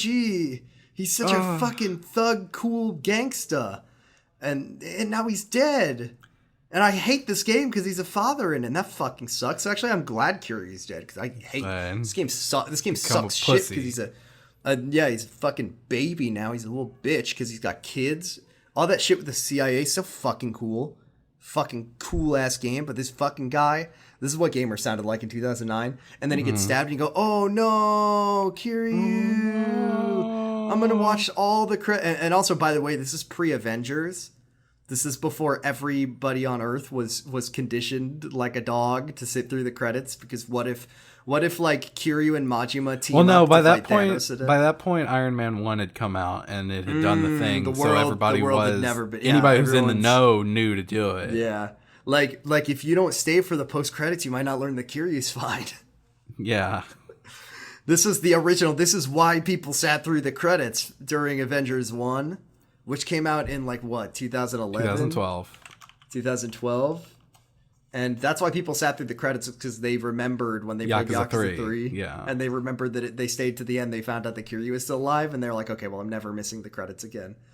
So yeah, you sit through all the credits, and then there's no funny credit song. It doesn't play anything funny like Silent Night or Amazing Grace. It's just a song. Yeah, Yakuza 3. It's letting you, What song should they have played if they were going to play a funny song?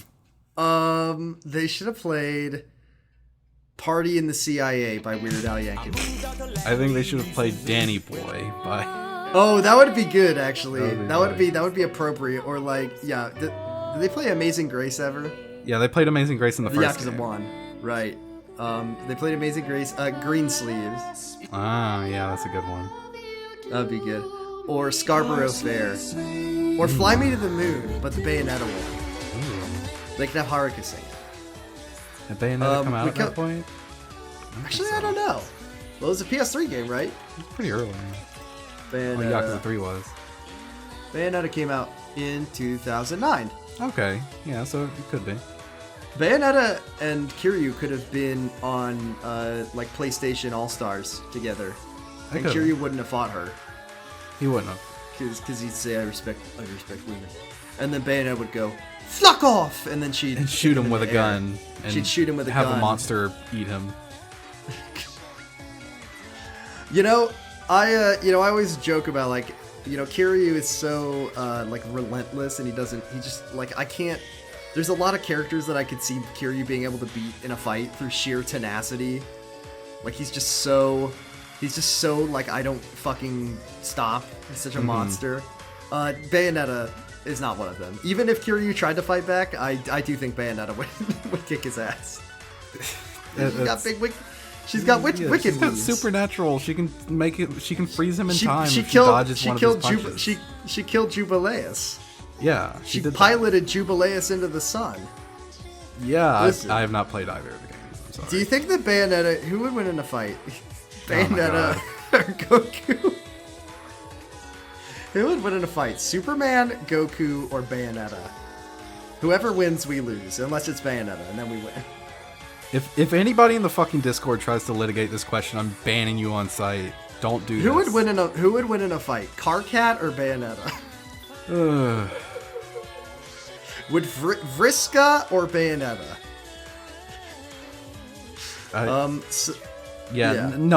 You're doing this just to tempt our fucking Discord people. Stop this. No, I'm doing this because I know it's making you angry. Haha. I tolerate you doing it. I will not tolerate people in the Discord doing it. No. Let us know on Twitter. Who do you think would win in a fight, Bayonetta or Vriska, and why? Don't do this. Don't do this thing. Do this thing. Tweet at us. Tweet either Bayonetta or Vriska at us, or you can join our Discord. The link to join is at the bottom of every episode, and tell us, do you think that Bayonetta or Vriska would win in a fight? Post-credit scene, all the orphans are having fun, all is well. Mikio has rebuilt the doghouse, and then Kiryu comes out, and he's got a tummy bandage, and he says, "I'm good." And they're still trying to fake you out at this point, because Haruka's looking up at the sky meaningfully, and then Kiryu just comes up behind her, and it's like, oh, they're looking up at the sky, and they see a military jet fly overhead, and they smile, and they say thank you. They salute. They say, thanks, Obama.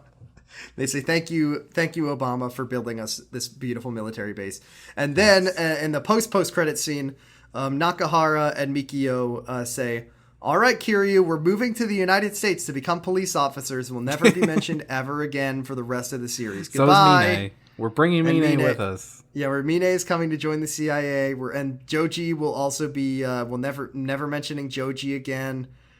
That one actually is happening. That's true. And no, I'm not joking. We never ever hear about Mikio or Nakahara ever again. It makes me really angry. Yeah, it makes me really angry. I'm fine with not hearing about Joji again. He is in the CIA. But that's fine. But I don't. Yeah. No, I'm not. I don't care. Kiryu about lives down the street from Nakahara. They never mention cares for his child sometimes. And we see the orphanage in other games. They could at least, Yakuza 4 or whatever. Kiryu's like, I gotta go. Nakahara, go watch the kids for me. And he says, okay, thanks, Kyodai. We're best friends. We really went through a lot together last year, he'd say. I sure miss Rikia. Helped me out. I miss Rikia, but I'm so glad that you helped me reconnect with my daughter, Saki. Remember that? Oh, also, Saki's drawing. And Saki's it's very here. Cute she's talking. She's talking, and the kids are like, oh, Saki, you're so good at art. And it's very cute. It's good. I wish that we ever saw any of these characters again. I mean, we see the kids again. We don't see Saki. We don't see Nakahara. We don't see Mikio. It's very frustrating to me. Yeah, because none of the other games actually let you walk around Okinawa. No, the other, they went to America to be cops with Sayama. Yeah. That's like the farm upstate of this series. Like, oh, we took her to America to be a cop. She's got lots of room to run around and have fun and run around and shoot people. Mm-hmm. And that's Yakuza 3. That's the end of the video game. That's the end of the video That's game. it. You know, It's like it's a game. It's testing you a lot as to whether or not you love it or hate it. But I still think maybe it does have the weakest plot in the series, and I'm inclined to agree that it does. Yeah. But it has a lot of heart. It's got a lot going for it. It does have a lot to like, and it's got a lot of charm. The scene where Kiryu and Rikia do a little wrestling match for a little boy who thinks he has asthma. Very charming. Very good. A lot of unforgettable moments, too. Hamazaki eating a duck's head and sticking it in a guy's mouth. Mm-hmm. Or the fight with Kanda, unfortunately. The fight with Kashiwagi Kanda. Getting fucking Kashiwagi getting perforated. Pasted. Kanda's head in the box. Yeah. Mine at the gym. Mine in general is a good villain. Or Rikia's death scene, which is the number one saddest death in the series. It's got a lot going for it. It has a real mess of a plot, Yakuza 3. Real mess of a plot. The gameplay is not great. Like, it's probably the worst in the series. I like Okinawa as a setting. Also, I'll say it's a good. fun city. It's a very aggressive city. There's lots of people who are constantly trying to kill you. Mm-hmm. There's too many random battles in this game. The golf is, there's golf in it. I like playing golf with the politician, and Kiryu's like doing dad talk with him. That was fun. Yeah. This game is better as a series. I mean, we said this before. Kiryu should never have left Okinawa. It should have been a very low stakes game about a man trying to save his orphanage, and maybe some local Yakuza get involved.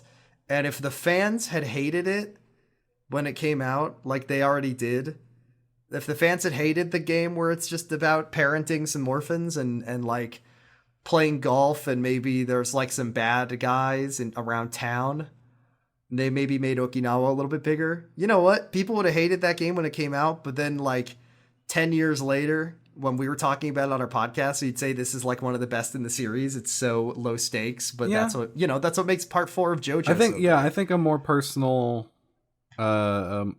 story might have been good. I think even because that's what it starts out Tojo as. Clan would have been fine. Yeah, like if Daigo had, if it was a story about I think the Mine Daigo dynamic is very fun. I'll tell you what it should have been. I think what it should have been is it should have been all about Kiryu going up against the Tamashiro clan, and then it's revealed like partway through the game that the Tojo clan is like backing the Tamashiro clan, and then he would go back to Kamurocho at the very end and fight. There'd be this thing with Daigo, and he's like, Daigo, what are you doing? And Daigo's like, I got to prove to myself, like it maybe happens in like several other games in the series. As it stands, it becomes a weird bloated plot about the CIA and Black Monday and the politicians. And there's one good politician, and he is doing a trick. The villain is being tricked the whole game, and it's ambiguous as to whether or not he knows. Yeah, which is very funny. Yeah, just kind of a mess of a plot. It's a bit of a mess, but it is a lovable mess, and I will defend this game. I think it's got some of the better character work in the series. That's true. I fucking love the Ryuda family. I think they're great. They're some of my favorite characters, and one of the biggest sins in the series is that they get dumped. I mean, one of them dies, and he's the best one, and he's my favorite Yakuza character. But then there's 2 other good boys that don't ever get mentioned again, and that's not fair. Justice for the Ryuda family. Justice for Nakahara. Justice for Mikio. Thank you. And good night. Let's wrap it up, Argyle. I will say, I think this has been maybe my favorite game to talk about. I think these. Oh yes, I think our episodes have been. I think these are our best episodes. They're fantastic. I've been loving talking about this game, and I will tell you that I am extremely excited for our next game, Yakuza 4. Do we want to maybe we give a little, teaser? Because Yakuza 4 is a big departure for the series. So maybe what kind of teaser do you want to give? Well, all I'll say is the Yakuza 4, if you don't know, is the first game in the series to feature multiple playable characters And the first one is not Kiryu. Is not Kiryu. We will not be playing as Kiryu. Yeah, next time we talk, there will be no Kiryu. We'll be talking about a very special boy who I've been very excited to get to. Yes. And his name is Shun Akiyama. So next time we meet, we will be talking about Chapter 1 of Yakuza 4, which is called...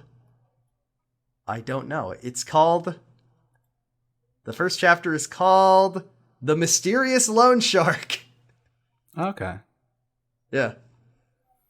We want to do some questions? Yes, let's do some questions.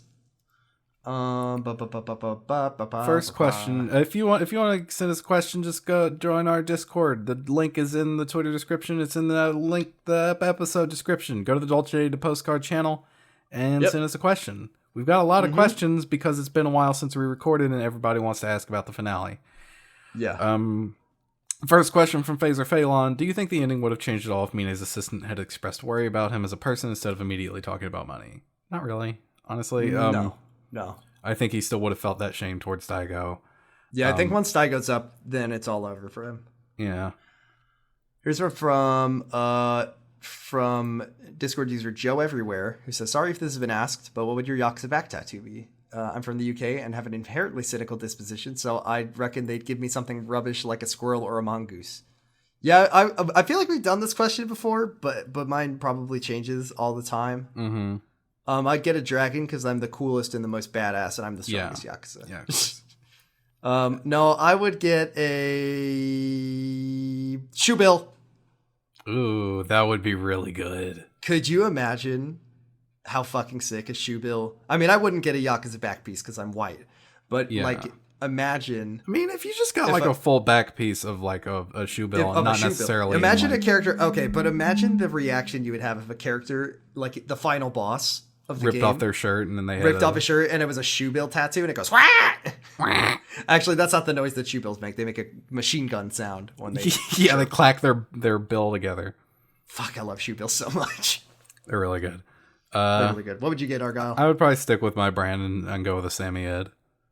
Samiad. Also, Swarm of Bees would be very funny. Oh, God. Okay. Which of Andre... This is from Phaser Phaleon. Which one of Andre Richardson's lines is the most iconic? Personally, I'm a fan of his completely out-of-place muted English in the background while Kiryu and Mine have a serious heart-to-heart. I mean, we've said it a million times. He's on the roof. Daigo's on the rough is really good. I think Phaser Phaleon has the right idea. That is the funniest. Like, what are you doing? Hey, what? Cut it out. Let me go. But I have to respect the grift. He did say fuck in English on the screen. Yeah. I do also like right before he fights you, he's like, this is the end of the line for you, Kazumu Kiryu. That's a good one too. Here's one from Dan at Big Challenges on Discord. He says, what were some of your favorite things in 2009 and would any of the characters in the game also enjoy them? What?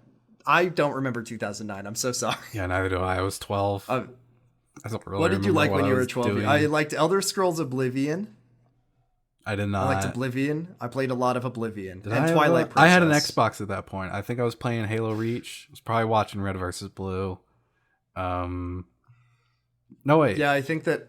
No, I didn't get my Xbox until like 2011 or 2012. Never mind. Mario Galaxy. I think Haruka would ask for... no. I don't think she would play video games, but I think that they would somehow get a Wii, and I think that Kiryu would look at it and he would be very confused by it. But I think he would play Wii Sports and he'd take it really seriously in a way that would be comical. And I think he wouldn't put the wrist strap on and he would throw the Wii remote directly through the TV. You're not finding that Wiimote again. It's it's destroyed. That thing has been just turned to dust.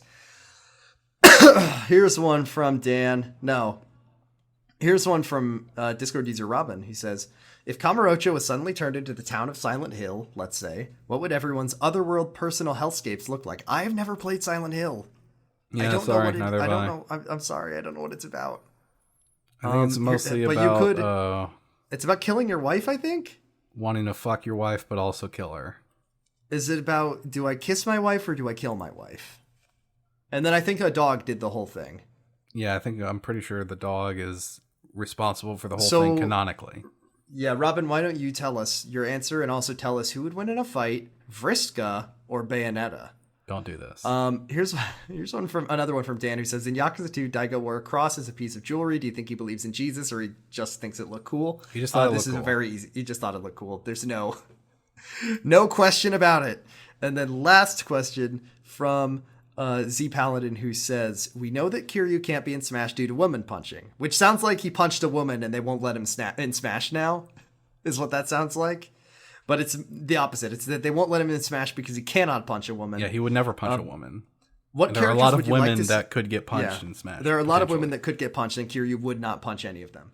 What characters would you like to see him or Majima partnered up with, a la Subspace Emissary? My vote is Kirby because it would be cute. Listen, I think if Kirby sucked up Kiryu and got the little suit and the hair and the goatee, or the little, what move would he get? He'd just get a big punch. Or bicycle. Or bicycle? His B special is he hits you with a bike. I would like to see Kiryu. Are we saying? Are we limiting it to Smash? Like, which Smash character would Kiryu want to team up with? Yeah, I guess so. I guess seems to be. I think it'd be fun. Okay, I have two. I have three choices. Okay. Yeah. Number one, Little Mac. Because they both punch really good. Number two, Solid Snake. Okay. I think it'd be exceptionally That would be funny. And then number three, Pikachu. That would be adorable. Think about it. I would love to see Kiryu with a Pikachu. I think Samus. Samus would be good. Samus would be good. I mean, maybe like a Donkey Kong. Nutty. This gorilla. Imagine the scene where Kiryu he's walking down the street in Kamurocho. It's playing Receive You, and then he sees a banana peel at his feet. I was gonna say he sees some Pikmin walking by. Yeah, they're like walking into an alleyway. He strolls by and he looks in and he sees this little man. He's like 2 inches tall, with all these little vegetables. Listen here. Oh, also Sora. Sora. Donald, Goofy, where are we? Because the next game's set in Tokyo. The next game's set in Shibuya. He's a short train ride away from Kabukicho, and he can see him there. Gosh, Sora, it looks like we're on Tenkaichi Street. And then Majima's Majima's fighting some Heartless. There you go. Like the sad thing about Kiryu in Smash, and the only reason I care about it, because people were, when Kiryu wasn't in Smash and people were like, oh my god, why are they putting Sora in Smash? The thing is that while I love Kiryu and I never thought he was going to get in Smash. Like the people who fucking thought Doom Guy was going to be in Smash. Oh my god. But anyway. It is funny that they put the Mii costume in though. That was good. Yeah, that was cool. The only reason I like it is because I can totally imagine the announcement where it plays Receive You and he in Kamurocho and he gets the letter. That would be, that'd be cool. But he was never going to be in Smash. Yeah. It was never going to happen. Yeah. It was never going to happen. I don't know why people were Master Chief. I love to make fun of people. Revolver Ocelot. Fuck. I did people want really Revolver say Ocelot the only character that I kind of wanted them to put in Smash and thought might be put in was Dante. I thought he was. Mine was Wonder Red. I wanted. I would have characters I wanted to be in Smash but knew would never be in. Beautiful Joe. He was never getting in, but I would love it. Kiryu never getting in, but I would love it. And Phoenix Wright. But he was already in a fighting game. But he was in Marvel vs. Capcom. But yeah, I mean, it would make more sense for Smash. It would be good if he was in Smash. Yeah, Wonder Red. I don't understand how he would be in the game if there weren't 100 of them. Look, so maybe I never knew how it would work. I never was able to picture it in my head. Can I make a proposal for how they could have put Wonder Red in Smash?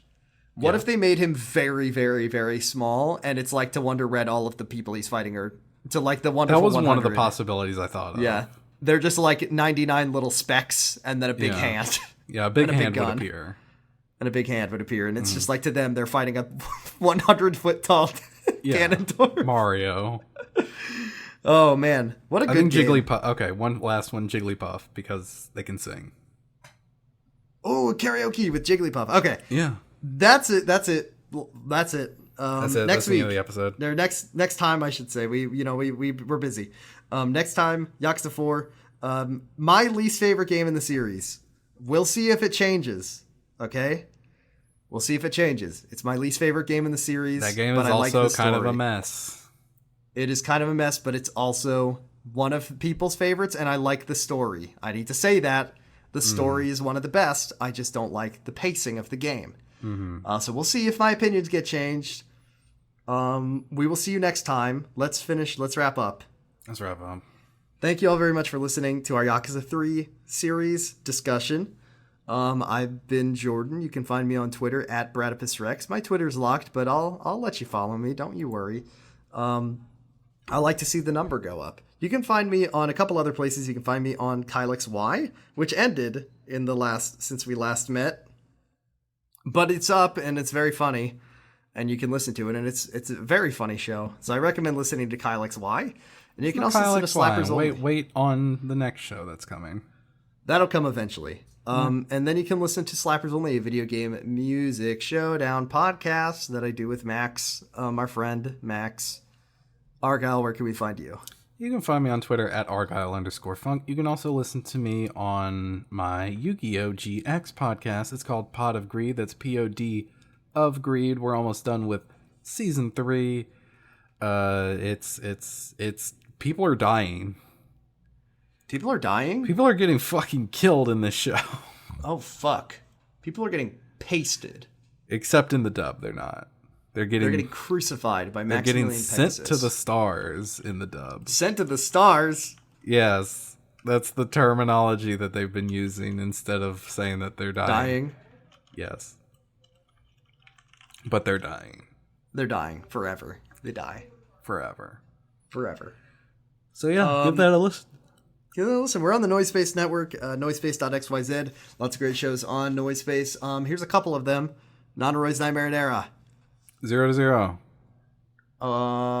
Listen to the Island Shuffle, Sonic Shuffle. Oh, and Island Shuffle, and they Sonic just put Shuffle. out a new episode. They did. I believe they're talking about the finale of Lost. They are. And you can listen to those are all great ones. Oh, Prime Cuts about Transformers. Yeah, they just finished talking about Armada. They're moving on to Transformers Prime. Prime Cuts. Okay. Thanks all for listening. See you next time. Yakuza 4. Don't forget, you can join our Discord. Link to join is at the bottom of every episode. Yeah. Please be adult, please. Yes. No minors. No kiddos. 18 or older. No little dragons. None of you. Be 18 or older, please. No orphans. We're not running our own orphans. Yeah, if your parents are dead, we don't want you. Just kidding. As long as you're an adult, you can join. Yeah. Even if you're an orphan. Even if your orphans are welcome to join our server. It's a good time. I have to give a special shout out to Discord user Robin, who has been posting every day a little car. As often as they're able. Yeah, a little car. Yes. I love these little cars. They're so good. Car. I love to see. It's like every day I check my phone and I see a little car. Just a little car waiting for me. Just a little car for my day, and it's just like, oh, I've never heard of this little car. Oh. Like my favorite is the what the fuck was it called? It was called the insane 1971 Volkswagen Phoenix, like expandable camper van. Yeah, it had that was a batshit vehicle. A tent. It was like a tent car. Out. Anyway, if you want to see little cars, join. I'm liking today's the Honda Motocompo scooter. That's a good one. It's a very small it's like a little scooter that folds up into a perfect square. Yeah, it seems very space conscious. Like you could put that thing anywhere. You could toss that at somebody. You could toss that at somebody You can pick this up and use it as a weapon, and you don't even have to be in beast style to do it. No, Agent 47 could throw this and it would home in on you as he throws it. Anyway, join our Discord. It's popping. It's popping all the time, and we have a place where I post pictures of Susie. And you can see we have a video games channel that's almost exclusively Final Fantasy 14. Yeah, that's the thing. If you want to talk about Final Fantasy 14, if you want to talk about other video games, you can certainly try. Find somewhere else to do it, because Go away. We're monopolizing it with our Final Fantasy 14 discussions. Anyways, thank you all very much for listening. We'll see you next time. Bye. Oh wait, fuck. We have to say the thing. Argyle, what do we say? Oh right, I remember now. Jesus Christ. Listen, I was looking at pictures of cats in our Discord. Thank you all very much for listening. And as always, Kiwami means extreme. Bye. 花咲きても花散るとも眩しい切